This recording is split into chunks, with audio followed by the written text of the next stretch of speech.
Hello everyone, स्वागत है आप सभी का सौर्य बोनस की एक और नई वीडियो में। जैसा कि पिछले वीडियो में हम लोग ने आपके दिया में सेकंड ड्रॉप का रोग निदान एवं विकृति विज्ञान के पेपर 2 का, ठीक है, 2 श्रोतस की व्याधियां देख चुके हैं, जिसमें आपका था प्राण व श्रोतस की व्याधि और उदक व श्रोतस की व्याधि, ठीक है। आज के इस वीडियो में हम लोग शुरू करने जा रहे हैं आपका अन्न व श्रोतस की व्याधियां, ठीक है। चलिए आइए शुरू करते हैं। उसी वे ऑफ पैटर्न हम लोग देखेंगे। सबसे पहले इस स्रोतस को शुरू करने से पहले आपका एक स्रोतस का परिचय देख लेते हैं, क्या बताया गया। अन्न व स्रोतस शरीर की समस्त धातुएं तथा अवयवों का पोषण तथा वृद्धि प्रदान करता है, ठीक है। अन्न व स्रोतस क्या है, शरीर के सभी धातु तथा अवयवों का क्या करता है, पोषण तथा वृद्धि प्रदान करता है। इस स्रोतस का विस्तार मुख से उंडुक तक होता है, ठीक है। इस स्रोतस का विस्तार कहाँ से, आपके मुख से लेकर उंडुक तक, ठीक है। इस स्रोतस में आहार का पाचन एवं शोषण होता है। पाचन के पश्चात प्रसाद भाग का अवशोषण तथा कीट भाग का मल रूप में विसर्जन होता है, ठीक है, जैसा सभी जानते हैं। नेक्स्ट आगे इसमें अन्न व स्रोतस के दुष्ट होने पर अनेक व्याधियां उत्पन्न होती है। अन्न व स्रोतस के दुष्ट होने पर क्या है, अनेक व्याधियां उत्पन्न होती है।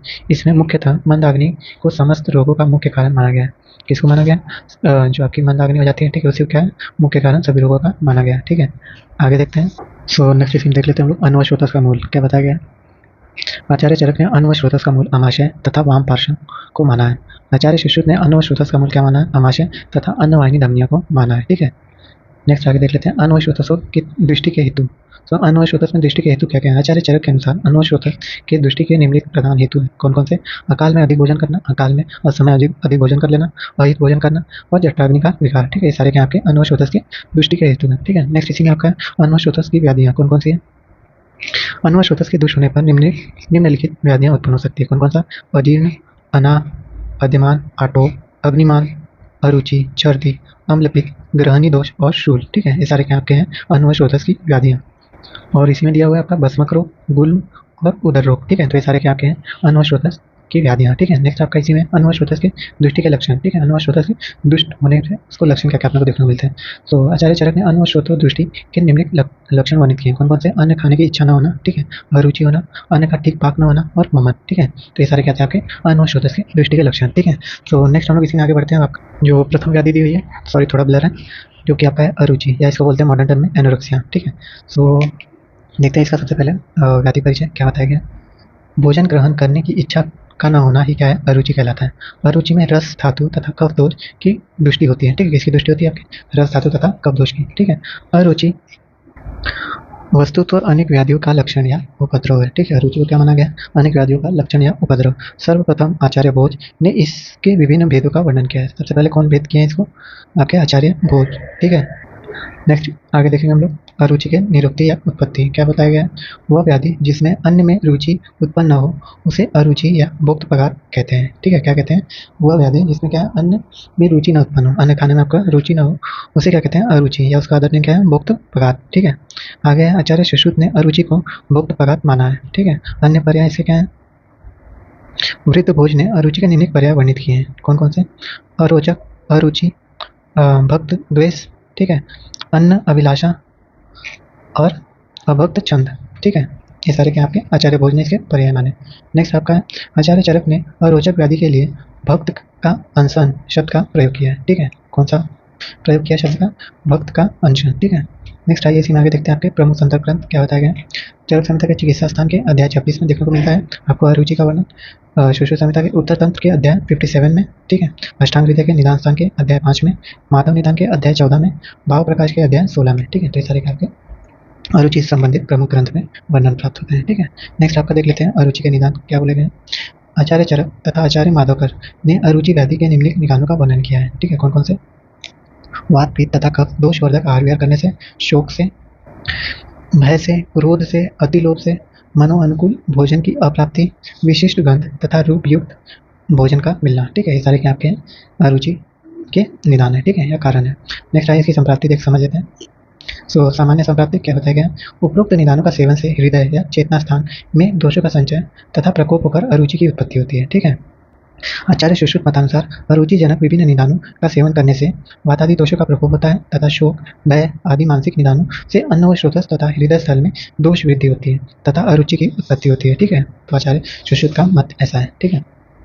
नेक्स्ट आगे इसी में आपका है विशिष्ट संप्राप्ति, जिसमें हम लोग संप्राप्ति चक्र देखते हैं। तो वातादि दोष प्रकोपक निदानों का सेवन से क्या हो जाएगा, आपका अग्निमंद हो जाएगा, जिससे अनवशोतस की दृष्टि होगी, जिससे आपका अरुचि उत्पन्न होती है। ठीक है, और जो आपका अरोचक व्याधि उत्पन्न कराता है। ठीक है, नेक्स्ट इसी में आपका शोक, भय, क्रोध आदि मानसिक हेतुओं का अति सेवन करने से क्या होगा, आपका चेतना स्थान यानी हृदय में दोष का संचय तथा वृद्धि, जिससे आपका क्या हो जाएगा, अरुचि उत्पन्न होगी, और वो भी आपका क्या है, अरोचक व्याधि। ठीक है, नेक्स्ट आगे देखते हैं हम लोग इसी में। आगे इसी में आपका है संप्राप्ति घटक। ठीक है, सो क्या बताया गया, इसके दोष कौन कौन से हैं। त्रिदोष होता है मुख्यतः, क्या इसमें मानसिक दोष तथा कफ दोष प्रधान होते हैं। ठीक है, दूसरे क्या इसमें अन्न तथा रस धातु। स्रोतस कौन से इन्वॉल्व है इसमें, अन्नव स्रोतस तथा मनोव स्रोतस। अधिष्ठान क्या इसमें, आमाशय, हृदय तथा जीवा। स्रोत दृष्टि क्या इसमें संग होती है। अग्नि क्या इसमें मंदाग्नि। ठीक है, चलिए आगे बढ़ते हैं। स्वभाव कैसा इसका, मृदु होगा, और साध्य साध्यता क्या है, शुभ साध्य है। ठीक है, नेक्स्ट इसी में इसके भेद की बात करते हैं। सो विभिन्न आचार्यों के मतानुसार अरुचि के भिन्न भिन्न भेद वर्णित हैं, जिन्हें यहाँ प्रस्तुत किया जा रहा है। ठीक है, सो विभिन्न आचार्यों के द्वारा अलग अलग भेद मिलते हैं। सबसे पहले हम लोग देखते हैं आचार्य चरक तथा आचार्य सुश्रुत मतानुसार। ठीक है, क्या बताया गया, आचार्य चरक तथा आचार्य सुश्रुत ने अरुचि के निमित्त 5 भेदों का वर्णन किया है। कितने भेद, 5 भेद। ठीक है, कौन कौन से, वातज, पित्तज, कफज, सन्निपातज और आगंतुज या मनोविघातज। ठीक है, ये सारे क्या आपके हैं, आचार्य चरक और आचार्य सुश्रुत द्वारा वर्णित भेद है। ठीक है, अरुचि के। नेक्स्ट आपका है आचार्य भोज मतानुसार। ठीक है, क्या बताया गया, आचार्य भोज ने अरुचि के निम्नलिखित 3 भेद वर्णित किए। कौन कौन से, सबसे प्रथम है आपका अरोचक, अर्थात कैसा, भोजन ग्रहण करने पर भी अस्वादन न होना। ठीक है, भोजन ग्रहण करने पर भी क्या हो जाना, अस्वादन का न होना। ठीक है, स्वाद पता न चलना। नेक्स्ट है आपका भक्त द्वेष, श्रवण स्मरण इत्यादि भावों के कारण भोजन में द्वेष उत्पन्न होना। ठीक है, भोजन से द्वेष उत्पन्न होने को क्या कहेंगे हम लोग, भक्त द्वेष। ठीक है, नेक्स्ट आपका है जो थर्ड वेद है, अभक्त छंद। क्या बताया गया, क्रोध आदि मानसिक हेतुओं के कारण भोजन की इच्छा न होना। ठीक है, क्रोध आदि मानसिक हेतुओं से भोजन की इच्छा न होना क्या कहलाता है, आपका भक्त छंद। ठीक है, नेक्स्ट है आपका आचार्य विजय रक्षित मतानुसार। क्या बताया गया, आचार्य विजय रक्षित ने अरुचि के निम्नलिखित भेद वर्णित किए। कौन कौन से, अरुचि, अन्न, अभिनंदन, ठीक है, और भक्त द्वेष। ठीक है, ये सारे क्या आपके विजय रक्षित द्वारा वर्णित भेद हैं। ठीक है, नेक्स्ट हम लोग बात करते हैं इसके लक्षण की। क्या बताया गया, अरुचि के भेदानुसार लक्षण निम्नलिखित प्रकार है। सबसे पहले हम लोग देख लेते हैं आपका वातज अरुचि के लक्षण। क्या बोला गया, आचार्य चरक ने वातज अरुचि के निम्नलिखित लक्षण वर्णित किए। कौन कौन से, आपका दंत, हर्ष, hyper sensitivity of the teeth, मुख का कसाय रस युक्त होना। ठीक है, bitter taste of the mouth. Next है इसमें आपका पित्तज अरुचि के लक्षण। क्या बोला गया, आचार्य चरक ने पित्तज रुचि के निम्नलिखित लक्षण वर्णित किए। कौन कौन से, सो यहाँ बताया गया मुख का स्वाद कटु होना, अम्ल तथा उष्ण होना, bitter and acidic taste of mouth, मुख में विसरता होना, टेस्टलेसनेस ऑफ द माउथ। ठीक है, ये सारे क्या आपके हैं पित्तज रुचि के लक्षण। ठीक है, नेक्स्ट आपका है कफज रुचि के लक्षण। सो आचार्य चरक क्या कहते हैं, मुख मधुर्य, sweet taste of the mouth, पिछिलता या कफ स्त्राव सलावेशन होना, गौरव एवं सत्यता, heaviness and feeling of cold. ठीक है, और विबंध या कॉन्स्टिपेशन। ठीक है, सारे क्या आपके हैं कफ अरुचि के लक्षण। ठीक है, नेक्स्ट बढ़ते हम लोग आगे। सो आगे आपका है सन्निपात अरुचि के लक्षण। क्या बोला गया है, मुख का स्वाद अनेक रसों से युक्त होना, डिस्टर्ब सेंस ऑफ टेस्ट और अल्टर टेस्ट ऑफ माउथ, सन्निपात अरुचि को दर्शाता है। ठीक है, नेक्स्ट आपका है आगंतुज अरुचि के लक्षण। क्या बोला गया, भय, क्रोध आदि मानसिक भाव और तथा अप्रिय पदार्थ के सेवन तथा विशिष्ट गंध रूप आदि से अरुचि की उत्पत्ति होती है, जिससे आगंतुज अरुचि कहते हैं। ठीक है, नेक्स्ट इसमें आपका क्या है, आचार्य चरक ने इसके निम्नलिखित लक्षण वर्णित किए हैं। आगंतुज के क्या क्या है, मुख का स्वाभाविक स्वाद न होना, नॉर्मल टेस्ट ऑफ माउथ, बेचैनी रहना, रेस्टलेसनेस, अरोगजता। ठीक है, या एनोरेक्सिया। ठीक है, नेक्स्ट हम लोग इसी की बात कर लेते हैं अरुचि की साध्यता और असाध्यता। तो क्या बताया गया, अरुचि एक सुख साध्य व्याधि है, निदान परिवर्जन से यह व्याधि स्वतः नष्ट हो जाती है। ठीक है, सो विद दिस आपका अनवश्रोतस की व्याधियों में सबसे पहली व्याधि जो कि आपकी अरुचि थी। ठीक है, उसको हम लोग ने देख लिया। सो अगर कोई डाउट है तो आप कमेंट सेक्शन पूछ सकते हैं, और वीडियो को लाइक करें और शेयर करें। ठीक है, मिलते हैं आपसे नए वीडियो में। Till then keep watching sorry again.